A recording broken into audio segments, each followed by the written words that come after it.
You know what's on my mind? Or who's on my mind? BBM supporters. Here on my daily thought bubble. So this video is for all my friends that know me, that are supporting BBM, or maybe people that I know that are supporting BBM. But before I get started, I just want to make a disclaimer. I want to make the disclaimer that I respect you and I respect your opinion. And I know that we all are voting for the person that we believe is the best person to run this country as president. So naniniwala ako na lahat tayo, ang intensyon naman natin ay mahalal ang isang tao na tingin natin ang makakabuti sa ating bansa. So having said that, if you're a BBM supporter na tingin mo you don't want to hear what I have to say, you can turn off the video now, it's okay. And I will respect your opinion and your decision on that. Now, hear me out lang on this one. The problem kasi right now with social media is, for everyone, is that social media has a tendency to become an echo chamber because the algorithm of social media is this. When you like a topic or when you liked or commented on a topic, social media, their algorithm, will feed you more information on the topic that you liked or that you were engaged in. So that reinforces whatever you believe in. And then it keeps feeding you that same information over and over again that you won't see information outside of your perspective. So that's the echo chamber. And it reinforces and hardens your belief, yung paniniwala mo, rather than challenges it to be able to see a bigger picture. And this is what's causing a lot of the problems actually right now, is because we don't even know na ito na yung nangyayari, that there's confirmation bias. So the irony is this: if you look at my social media right now, you would think that I'm actually a BBM supporter because I watched a lot of videos about BBM and the people that support him and yung ano yung sinasabi nila. And even my Facebook, if you look at it, it's all about BBM right now. This also happened to me during the time of Trump, when I was trying to understand Trump. If you looked at my social media feed, you would think that I'm a right-wing person na really believes in Trump and supports Trump, because I would watch everything about Trump, from Fox News to Newsmax to everything, and I would read all the information I can to understand that perspective. So having said that, the reason I'm doing this video is possibly to be able to create lang a bigger perspective of what you're hearing right now. I am not here to change your mind, by the way. That's not my goal. I am not here to tell you you're wrong. That's not my goal. I'm not here to make fun of you or to insult you. That's not my objective here with this video. My objective lang is to create thought, to create dialogue, to be able to create a different perspective. That's it. So if you're still listening and you're a BBM supporter, thank you. And I appreciate your time. And I appreciate the fact that you're willing to listen. You don't have to. You can turn this off right now. So, if you're still listening, I want you to ask yourself, what kind of a BBM supporter are you? So, there are several types. The first type is the type na naniniwala that the sins of the father is not the sins of the son. So, you accept that that Marcos did steal and did murder, but you don't believe that the son is like his father. The next type of BBM supporter is the one that does not believe that Marcos has stolen money from the people, from all of us, lahat tayo, lahat ng Pilipino, that he did not kill Filipinos, that he did not murder Filipinos, that he is a good leader, and that's why you're voting for the son, because he is like his father. So nakita mo dalawang very different dynamics of BBM supporters ngayon. There's a third type of BBM supporter, na the type that you're either related to the Marcoses by blood or by affinity or by marriage. Maybe one of the Marcoses is your ninong, or maybe the Marcoses helped your community somehow, or you know somebody that they helped, or you personally benefited from the Marcoses, so that's why you're supporting them. And the last type of Marcos supporter is yung type na nakita lang niya sa social media, lahat sinusupport si Marcos. So, sama na lang siya. The bandwagoner, I call that. Yung, sige, dito na lang tayo. Kasi parang siya naman yung sinusupport ng karamihan. So, doon na tayo sumama kung saan yung majority as they seem to see because of their surroundings. So, which one are you out of that? So, based on which one you are, I'll address each one of you separately. I'll start with the first one. Yung naniniwala ka that the sins of the Father is not the sins of the Son. So, I just want to be able to offer this perspective. Actually, it's correct naman that the sins of the Father is not the sins of the Son. I think you're absolutely correct with that mindset. One thing lang siguro we have to consider is this. Does the Son believe that the Father was corrupt or not? Number one.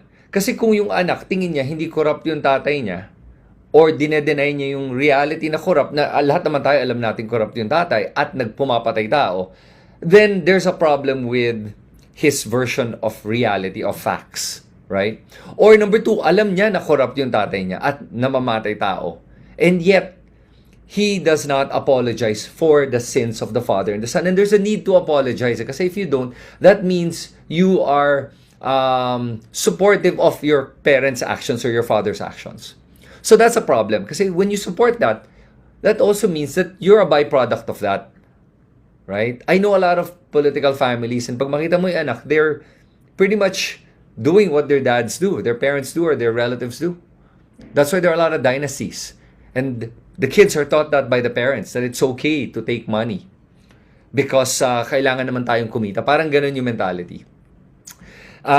Next, let's say for example, you say, kahit naman, hindi naman niya kailangan mag-sorry dahil yun ang kasalanan ng kanyang tatay. Hindi naman niya kasalanan yan. Fair enough. Yeah, fair. That's a fair argument.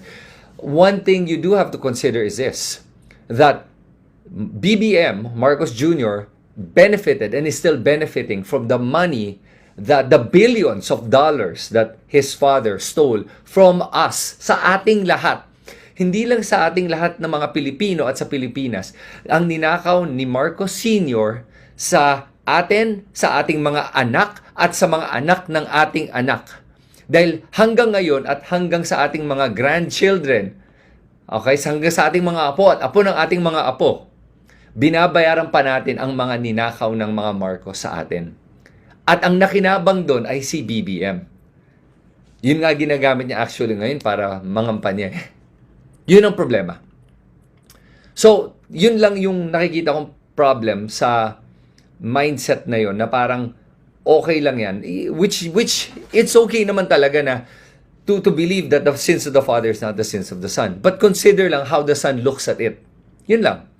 And if the Son is not repentant, it doesn't acknowledge that there was a problem or that there was something wrong, and is not apologetic for it, then most likely that the Son believes that it's okay what the Father did, and that also means that he will probably do the same. I don't know that for a fact. None of us do. And maybe he won't. I don't know. But why take a chance when you have other alternatives? Diba? Yun lang naman. Kasi kung wala na tayong alternative and Marcos was the best candidate of all, yeah, let's just vote for Marcos, diba? But if we have other candidates naman na matino, hindi corrupt, walang bahid ng korupsyon, at magaling na leader, why not, diba? Okay. So, let's go to the second one. If you're the Marcos supporter that believes that Marcos did not steal anything and is not a murderer, only two questions that I would love you to ponder on. Number one, kung walang ninakaw si Marcos, bakit ang gobyerno naka-retrieve ng hundreds of billions of pesos from the Marcoses? Okay, from the bank accounts of the Marcoses, nakuha na ng gobyerno. Saan nanggaling yun? Nakapangalan sa mga Marcos ngayon. Hundreds of billions of pesos, ha? So, yun lang. There's a problem with your facts. Yun lang. That I'd love you to research on. The information's there. Convicted na si Marcos, eh. He's a convicted plunderer. He's actually convicted and the biggest plunderer of all, eh. It's not an Aquino versus Marcos thing, eh. The whole world saw this. It's almost unfortunate kung hindi mo nakikita yung facts na yun, eh. Alright? Next, pag naniniwala ka na wala siyang pinatay na tao, na hindi siya nag-murder ng mga tao, why don't you talk to the relatives of the victims? May mga buhay pa na mga relatives ng victims, mga next of kin. Why don't you talk to them? Para malaman mo kung ano yung mga atrocities na ginawa ni Marcos during his time. It's pretty bad, actually. Let's talk about the third type of Marcos supporter. The Marcos supporter na by affinity or because they did something for your community or because he's your ninong, or maybe you just don't like the other candidates. Sige. If you're that type of a Marcos supporter, again, I understand you, and I'm not here to try to convince you otherwise. You have your reasons. Maybe I'll just offer this perspective. Ito lang, that bayan muna, country first before any person. Allegiance to country first before any politician. I believe that. I will never vote for anyone, even if they were related to me. I would never vote for anyone just because they were related to me. I would vote for that person if I truly believe that person is the best for my country. I would vote for a stranger if that stranger was better for my country than somebody related to me. Because I believe country first before anything else. Bayan muna. So even if you're related to Marcos, or maybe he did something for your community, which is good, and I don't blame you kasi may nakita kang tulong na ginawa directly to you, of course, you would feel obligated to vote, or you would feel, good about voting for him as a way of paying back, right? It's better to look at it from a national perspective pa rin. To put it this way, I do not gain anything from whoever wins the election. I will not see a benefit personally to me with whoever wins the election. Wala akong makikitang kahit na anong benefit that directly affects me. And if magnanakaw yung kandidato, wala rin akong mararamdaman doon. Ang pinaka-affected ay ang pinaka-mahirap sa ating bansa. Yun ang unfortunate. But yet, kahit na I don't know the other candidates, nor have I met them. Nor will I benefit if they win. Okay, I have nothing to gain out of them winning. And even if I have nothing to gain personally, I will still pick the right candidate that I feel will be best for all Filipinos. Especially to all the marginalized Filipinos, the urban poor, the rural folks, the ones that need the help the most. I will vote for the right person so that the people that need our government to support them the most will give them that support. Not for my own benefit. Hindi ako boboto para sa aking benepisyo. Boboto akong tama para sa benepisyo ng aking mga kababayan. If you're the last type of Marcos supporter naman, that you're supporting Marcos because everyone seems to support him, and parang everyone is talking about BBM, so doon na lang tayo kasi mukhang popular opinion, then let me offer you this. That consider the fact that you look at all the other candidates and ask yourself who is the best candidate. And choose the best candidate based from a criteria. Now, I've heard the criteria that all BBM supporters have been saying. Number one, they say that he's a good leader. Number two, that he's a great public speaker and an orator and a debater. And that he is a courageous leader. Okay. And that if we look at his credentials, that he has the credentials and the experience to be able to lead this country. Yes, you can believe that. But please look at it from a factual perspective. Yun lang. Just look at it that way lang. And again, I could be wrong. You could probably be right. But look at it from a perspective lang of sino bang pinaka-okay na kandidato. So let's look at it from a perspective of accomplishments. What has BBM done? What has the other candidates done? Lacson, Isko, Lenny, all have done quite a bit. Even Pacquiao. What has BBM done compared to them? Think about that. All right? Number one. Number two, think about, yung track record, the credentials, tingnan natin yun. All right? And ask yourself, out of the candidates I mentioned to you, who has the best track record? And line item it if you want. Okay? Number two, look at it from a leadership perspective. Who is the best leader? And who is the, like, somebody who can command an audience, di ba? Somebody who has the charisma to be able to draw people to him or her. And then you realize, is BBM the best for it? Have you heard, I mean, you've heard him speak, right? Naintindihan ba niyo yung sinasabi niya? I've heard him speak. And I'm not making fun of BBM. It's just that, honestly, he's not the best speaker. He's not the best speaker and he's not the best debater. All right? And I think that's also why he's not attending the debates. Which leads me to my next point. You need a leader that's courageous. Nahaharap sa kahit na anong hamon. And you need a leader that's gonna show up. That's what a leader does. They show up. Alam mo, kung nasa tama ka, wala kang takot. Humarap kahit kanino. At kung nasa tama ka, kahit na ano pang ibato sa'yo, kaya mong ipaglaban at panindigan. Yon. Kaya ba ni BBM yon? Umatras na siya sa karamihan ng mga debates. And yes, you can say, dahil alam mo naman na they're probably just going to attack him, ganun. Pero kung wala ka namang ginawang mali, bakit takot kang humarap? At kung magaling ka makipagdebate, bakit takot kang humarap? And sa totoo lang, pakinggan mo talaga kung paano siya makipagdebate at magsalita. Mahina talaga. Yun lang naman. I'm being objective. The others are much better. Actually, I even like Lodi de Guzman. I thought that, I think that's his name. My God, matapang. So, you look at all the traits that you want sa isang leader, sa isang pwedeng maging presidente, and tanungin mo kung which one of the candidates I mentioned. So, let's go with Lacson, Pacquiao, Isko, Lenny, and BBM, and ask yourself which one of these five really fits yung hinahanap nyo in a leader. Leadership, courage, heart, good speaker, credentials, may experience, and can really get the job done. And I think if you objectively think about it, you will find your answer. Okay?